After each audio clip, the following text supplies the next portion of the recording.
Hi, I'm Dan Ayoub, executive producer at 343. And this year at E3, we're really excited to announce Halo Annivesary to the world. We wanted to give an example of campaign, so we used Silent Cartographer to really highlight some of the exciting features we're developing for the game. And now we want to share this with the rest of the world. So this is really your chance to get a behind-the-scenes peek at what we're doing with Halo Annivesary. Hope you enjoy. Okay, so let's dive right in and take a look at Silent Cartographer. This is exactly the same demonstration we gave to the press at E3. In fact, this is exactly the same build. So the exciting thing is that this build has come a really long way since we showed this at E3. It's kind of funny for me to look at it now and say, hey, the game looks much better now. So the first thing you're going to see immediately on the fly-in is the graphical upgrade. I mean, the game looks fantastic. We spent a lot of time really lovingly bringing this into the current generation and, working very hard to make sure that this looks like a current generation title, something everyone can look at and just say, wow, this game looks fantastic. But the big test is really, how does it feel? So let's take a look. So we're going to charge the beach here. First thing you're going to get a taste of when you pick up this game and start playing is that this plays exactly like the original.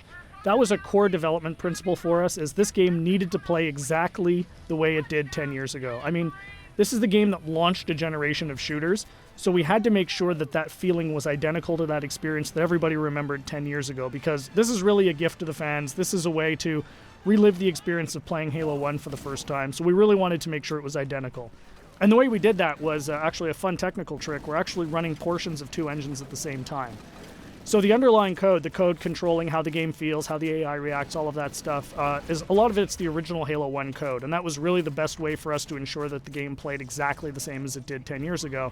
But on top of that, we've layered a new graphics engine that allows us to, make the game look fantastic and look like a current generation title. So it's really a great mix of the two. So at the end of the day, your Halo fan gets a game that plays exactly like they remember, but looks like a current generation title. We get some other benefits from this as well. As I said earlier, and I say this all the time, the primary goal for this game is to make sure Halo fans can relive the experience of what it was like to play 10 years ago.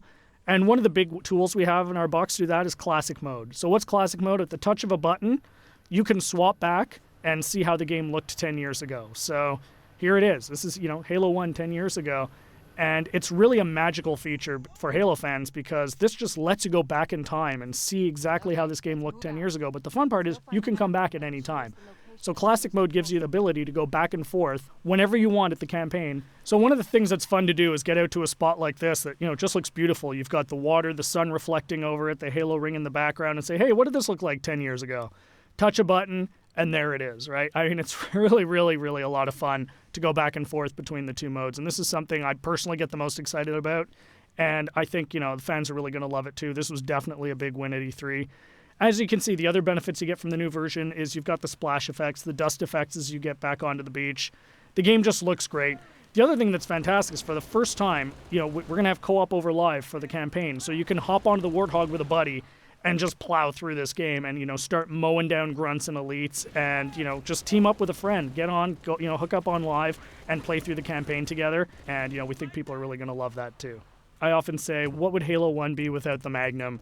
And, of course, the Magnum's back. Everyone remembers that fantastically overpowered pistol that just enabled you to walk through and just mow through hordes of enemies.